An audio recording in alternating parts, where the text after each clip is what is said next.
Hi, everyone, and welcome to episode 43 of the Tick Bootcamp podcast. The title of today's interview is The Marvelous Mrs. Maisel, an interview with Lauren Friedwald. My name is Richard Johannesson. And I'm Matt Sabatello. Today's podcast guest is Lauren Friedwald. Lauren Friedwald is a 35-year-old woman from Queens, New York. By day, she is a public school speech-language pathologist. After hours, she is an actress. Her acting credits include parts in The Marvelous Mrs. Maisel, White Collar, Royal Pains, and MASH. Ms. Friedwald began to exhibit signs of her tick disease during and shortly after she graduated from college. In an effort to gain a diagnosis for her symptoms, she visited over 10 different doctors. Unfortunately, her only diagnosis was unexplainable symptoms. After returning from a West Coast trip in 2015, her health crashed. Her symptoms developed to the point that she had to take a leave of absence from work. Between 2015 and 2016, she treated with 10 additional doctors.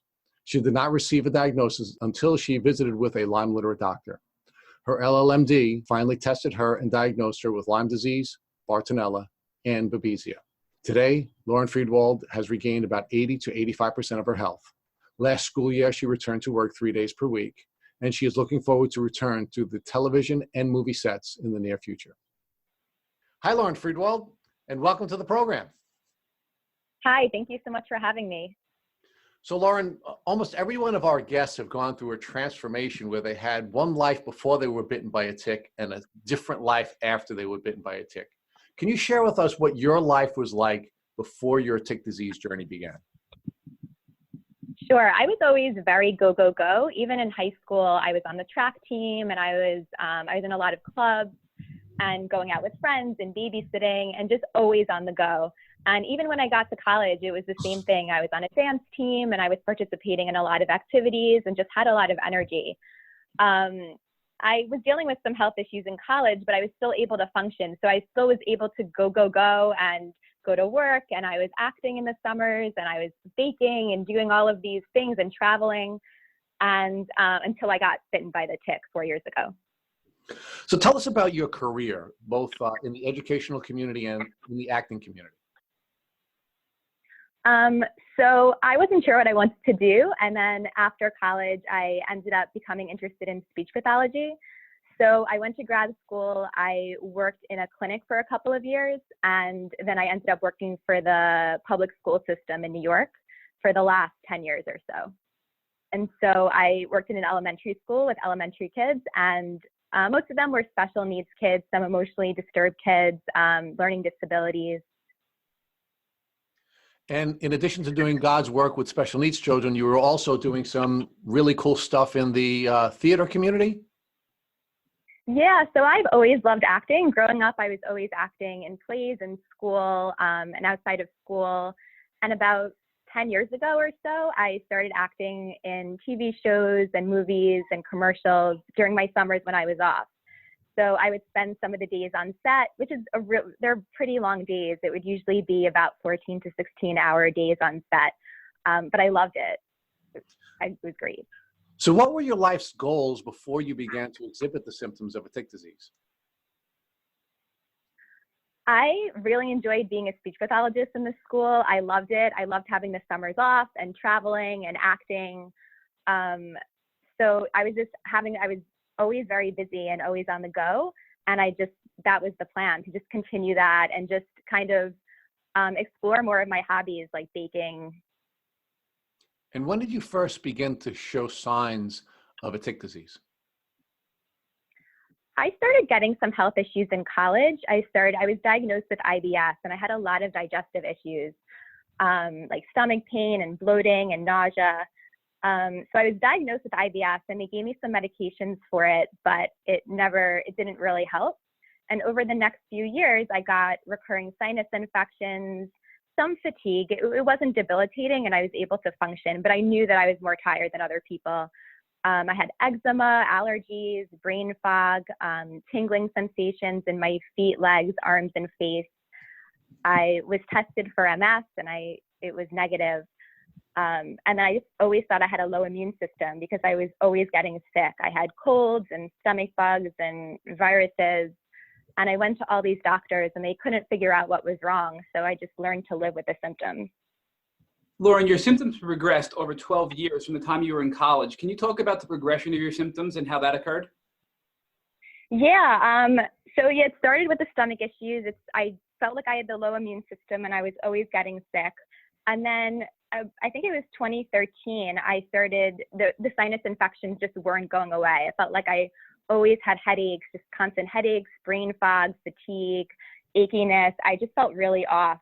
And so I went to a naturopath who diagnosed me with candida, yeast overgrowth, and she treated me for 2 years. And I did feel a little bit better. I noticed a difference, but I just felt like that wasn't it and there was more going on. But I was still able to function. And then 4 years ago, I went on a trip to the West Coast that involved a lot of hiking.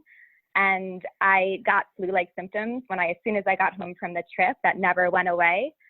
I came home and I had headaches and achiness, and I felt like chills and fevers and sweats, and it never went away. And then all of a sudden, I started getting more and more symptoms. So within 3 or 4 months from that, after that trip, I ended up getting really intense fatigue, migraines and headaches, swollen and painful lymph nodes, muscle pain, neck, shoulder, and back pain, jaw pain, bladder pain, heart palpitations. I had brain fog. I started getting memory issues, sweats and chills, lightheadedness. My digestive symptoms got worse. And I also started getting anxiety, depression, and panic attacks out of nowhere. So Lauren, one of our posts that we just put to Instagram actually yesterday was that you're one tick bite away from getting a weird flu and then never being the same, which is a quote from one of our previous guests, Erica Schlick. So can you relate to that? It sounds like you got this flu and it really changed your life from that point forward. Yeah, I just knew something was totally off, and I was trying to push through, and it got to the point where I just couldn't function anymore. I was pushing myself to go to work and I was barely making it through the day. I was calling out sick all of the time. And I just felt like there was a before and after of that point of that trip. Something had happened on that trip that completely changed my life. So Lauren, you mentioned before that trip that you had a weak immune system and immune system issues. What led you to that conclusion? I felt like I was just always getting sick. I would catch every single cold, and I had flu-like symptoms and viruses, but they would go away. So I would be sick for a week or two and then I would be fine. But I felt like I would be getting stomach bugs. If I traveled somewhere, I would always come back sick. And a couple of doctors mentioned to me, you just have a low immune system and you work in a school, so you're around sick kids all of the time. So I kind of just attributed it to that. I was like, okay, I'm around kids, and so and I have a low immune system, so I'm just getting sick a lot. And prior to your trip to the West Coast, were you diagnosed with anything other than candida overgrowth?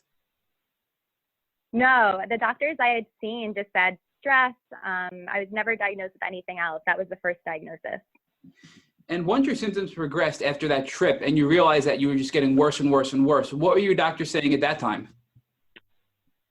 So I remember I started seeing regular doctors. I started seeing some specialists, and I remember going to an endocrinologist with swollen and painful lymph nodes, and I had a list of about 20 symptoms.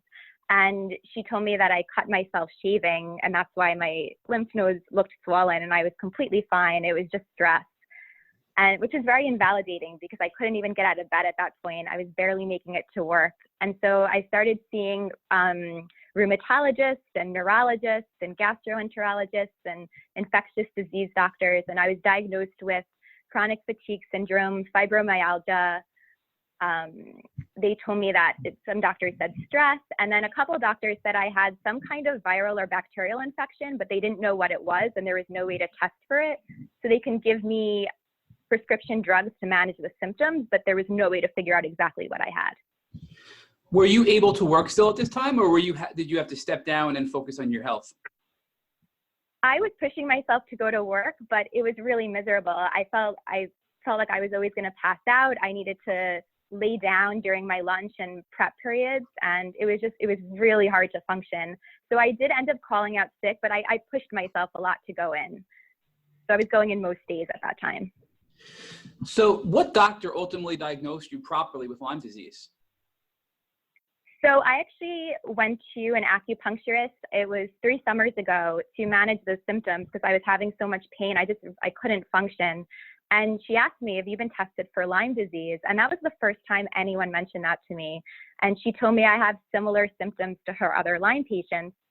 So she told me where to go to get tested. And so I ended up going to a certain doctor's office where they test and treat for Lyme. And that's where I was finally diagnosed. So it really sounds like clinically at first, your doctor saw Lyme in your symptoms and then pushed you forward to get the proper diagnosis through a blood test. Exactly. When I came in, I remember filling out a questionnaire with my symptoms, and I had all of the symptoms on the list. And my doctor was like, I'm pretty sure you have Lyme. We're going to do some blood testing to confirm. And I did the Western blot testing first, and I did test positive for a few bands, but it wasn't enough to be CDC positive. So then I did testing and then I tested positive for Lyme and Bartonella. And you also, from your pre-interview questionnaire, mentioned that you did some muscle testing to help diagnose some other things aside from Lyme disease. Can you talk about what the muscle testing test is and what other diseases came out of that test? Sure. So doctors who are trained in it can ask your body. It kind of goes directly to your subconscious and kind of ask your body what's going on if you have certain infections, certain diseases. So the doctor would ask my body if I had certain diseases, and he would get answers. And it kind of sounded crazy. I had never experienced this before, but it actually ended up being accurate because he was able to diagnose me with certain things that was later confirmed on blood work.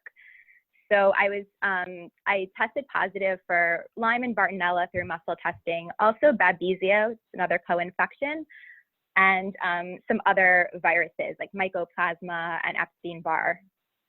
Lauren, do you believe that you had a tick disease going back to when you were in college, or do you believe that you had a compromised immune system that made you more vulnerable to tick disease when you were bitten 4 years ago?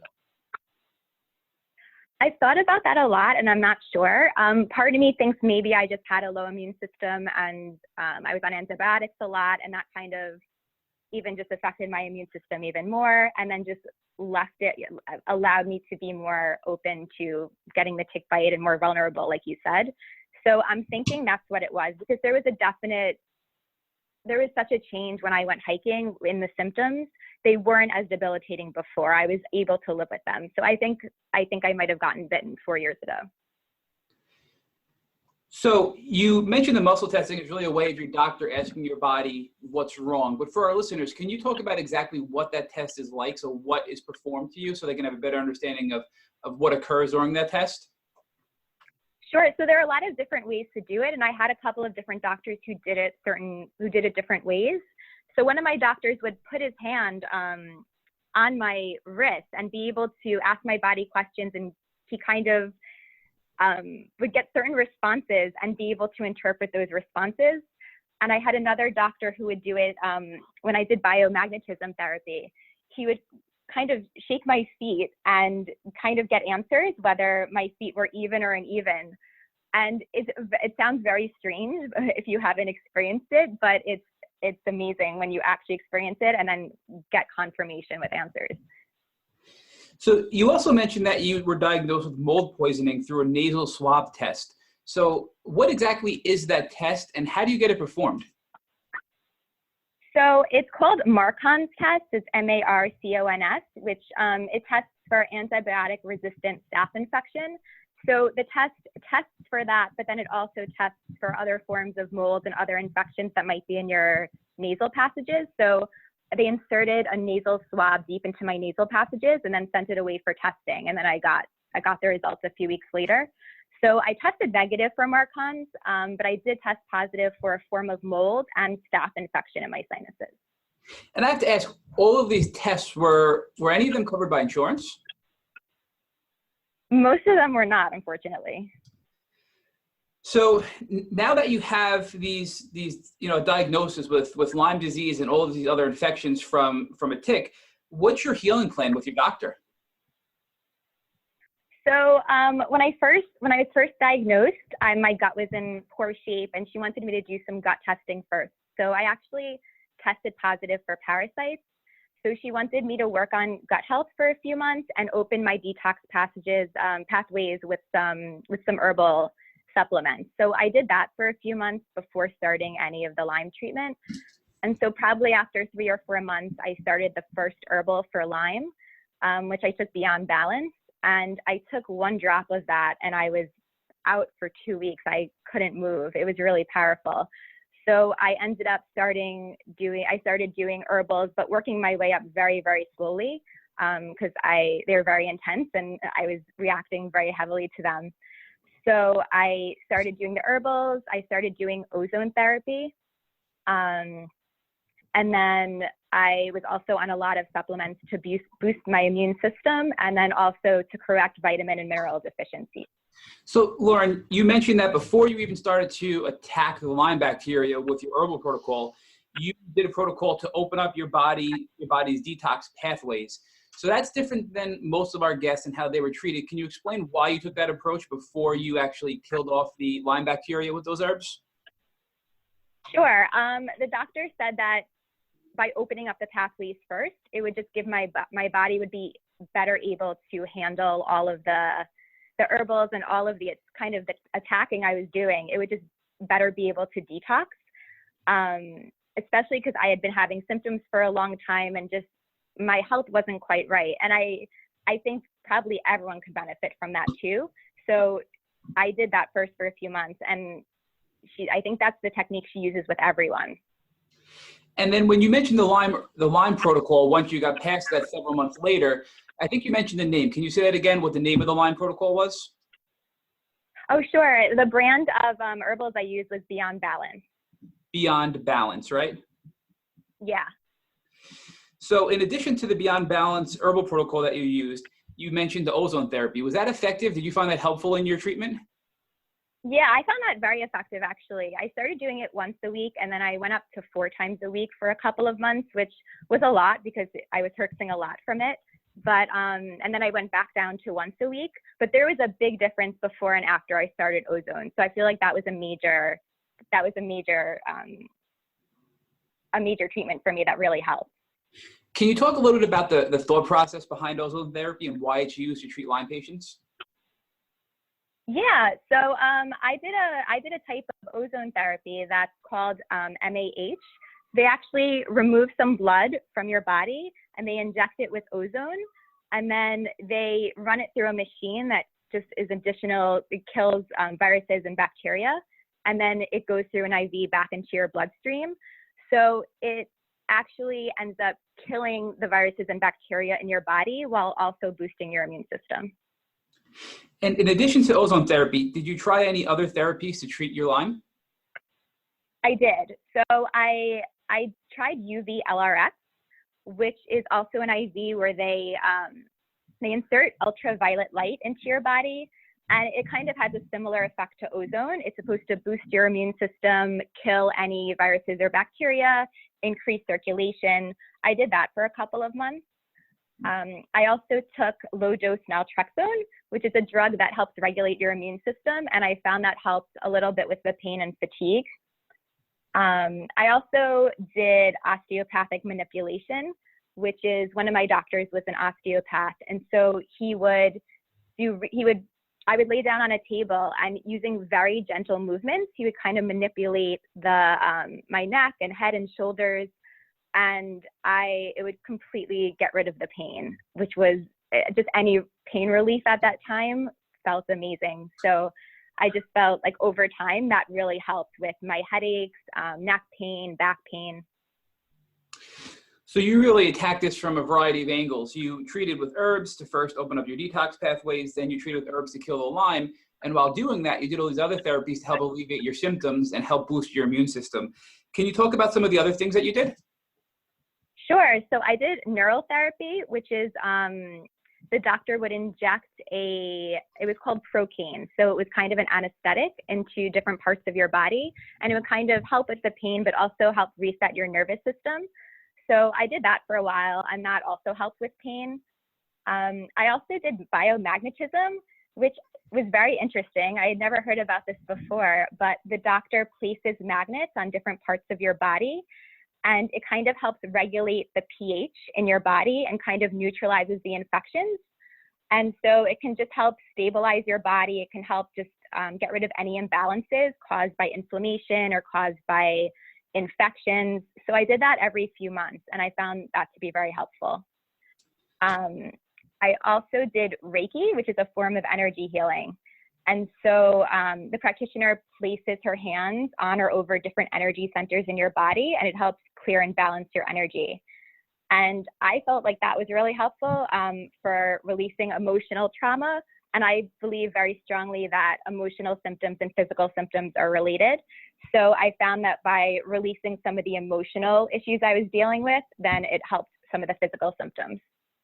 Lauren, one of the challenges that we are hearing consistently from our guests is that they are herxing, and that's a very difficult part of their healing journey. You indicated that you used an herbal protocol to prepare you to detox. Did you use that just in advance of your later treatment plan, or was that something that you used during the entirety of your treatment protocol? So when I first started, it was a set of these 3 herbs to help detox your kidneys, your liver, I think your bladder.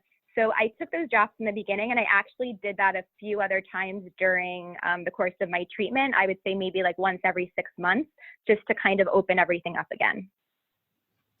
Was there a specific brand for that protocol as well? You mentioned Beyond Balance was the Lyme protocol. Was there another one for the detox protocol? Yes, I don't remember the name of it. It was, oh, you know what? I think it was called Pekana Kit. I'm pretty sure that's what it was called. And it came with the set of those 3 herbs. So in addition to all of these things that you did, which is, I mean, it sounds great that all these things really helped you recover. You did some other things as well. You mentioned in your pre-interview questionnaire, like coffee enemas and shamanic healing. Can you speak about those as well? Sure. So shamanic healing is, for me, it was a combination of emotional healing, energy healing, and spiritual healing. So the sessions combined meditation, Reiki, visualization. During one of the sessions, the practitioner led me back into my childhood to discover emotional wounds that I didn't realize had affected me. And I was able to go back in time and actually feel those emotions I had suppressed and release them. And I felt so much lighter, and I kind of noticed a difference in my physical symptoms after doing those sessions. And then, yeah, detox was really helpful for me. So I did a lot of detox, including infrared saunas. I actually got a portable one that fit in my small New York City apartment, and I would use it every day. And I feel like that really helped with pain, managing anxiety, just really all of the symptoms. So I did that daily, and I would do coffee enemas weekly. At first, they were very intimidating, and I was pretty scared to try them. But once I did it, I realized it wasn't bad, and I would feel so much better after. So I did that. I did that every week, and those were really helpful to help me detox. Now, you got diagnosed about 3 years ago, and you've been treating since then, and have tackled this in a variety of different ways. Can you talk about where you are today, and looking back, what you felt was the most effective treatment protocol you used? Sure. I'm about 80 to 85% better today. I'm not treating Lyme right now. I'm just dealing with the aftermath of Lyme. I would say that herbs were really helpful for me. I never took antibiotics, and I was able to get to this point just using the natural route. So herbals were really powerful and really helpful. The low dose naltrexone was really helpful. Ozone therapy. For pain, the osteopathic manipulation and neural therapy was great. And then energy healing, like biomagnetism. I was also doing acupuncture and the Reiki. Those were really helpful too. And then just constant detox. So coffee enemas, infrared sauna. I took activated charcoal as a binder every day. And so I think the combination of all of those are probably what helped me the most. Now, were you able to work throughout all of this? So when I was first diagnosed and started treatment, I was pushing myself to go to work, but I was calling out almost every day. And it got to the point where I had to go on medical leave. I didn't have a choice. So I ended up going on medical leave for almost 2 years, which was a great decision because my body needed that time to rest, to heal, go to appointments, just completely focus on my healing. And then last September, I was able to return to work part-time, 3 days a week, which was a really big accomplishment for me after 2 years of not being able to work. So this past year, I worked 3 days a week. And in addition to that, you mentioned in your pre-interview questionnaire that you're considering going back to doing some acting in the near future. So can you talk about, just for our listeners, if there's anything noteworthy that you've been in the past as far as movies or television shows? Sure, yeah. I've been in The Marvelous Mrs. Maisel, White Collar, Royal Pains, Pan Am, Smash, Michael J. Fox Show. I was in a soccer video game commercial. I just love the energy of being on set. It's so much fun. And I especially love period pieces like Pan Am or Marvelous Mrs. Maisel, where you go for costume fittings and you get to dress the part of someone from another time period. I love those. Have you been able to return to a social life? I have. I would say it's not the social life I had before I got really sick, but I would say within the past month or so, especially I'm off this summer, so I'm able to sleep more and rest more. And I've been making big, I've been healing so much. I've been making really big improvements in my healing. So I've been able to go out with friends more. I've been able to go on trips. I went to Colombia a couple of months ago with a friend, and that was a big milestone to travel internationally when I was really too sick to travel for years. Lauren, one of the blessings that we have in doing this podcast is every one of our guests have said that something good has come out of their journey. Can you share with us how this has been positively transformational for you, meaning your tick journey? Yeah, so since I got sick, I'm more present and more mindful of everything I do. I started keeping a gratitude journal when I got sick, and I just continue doing that. I find that really helpful to be able to, even on the worst days, find things to be grateful for. I've learned that it was really hard for me to go from being such a go, go, go person to being forced to lay in bed and do nothing. But right now I realize that, resting, meditating, and doing nothing is really just as productive as actively doing things. Because it was during that time that I was able to really learn to connect with myself, listen to my body, feel my emotions, and be open to new ideas, creativity, goals, dreams. I've learned to make myself a priority. Before, I would always put people first, but being sick kind of forced me to put myself first, which is something that I needed to do. And I've become a lot more patient with myself. I was always patient with other people, but this healing journey forces you to become patient because it could be very long. So I've definitely learned to be more patient with myself. So Lauren, we have one final question for you. Knowing what you know now, what would you do if you woke up tomorrow morning and you found a tick biting you on the leg? I would remove it with tweezers, and now there are companies you can send it away to get it tested. So I would do that, and then immediately go to my Lyme literate medical doctor. I find if you don't have one, then you can go on the Global Lyme Alliance page and search for one there in your area, and start treatment right away. Thank you for listening to the Tick Bootcamp interview with Lauren Friedwald. To our listeners, we have a call to action. First, if you'd like to learn more about Lauren Friedwald and her tick disease journey, please visit her Instagram at Lyme Body and Soul, or her blog at www.linktree/Lyme Body and Soul.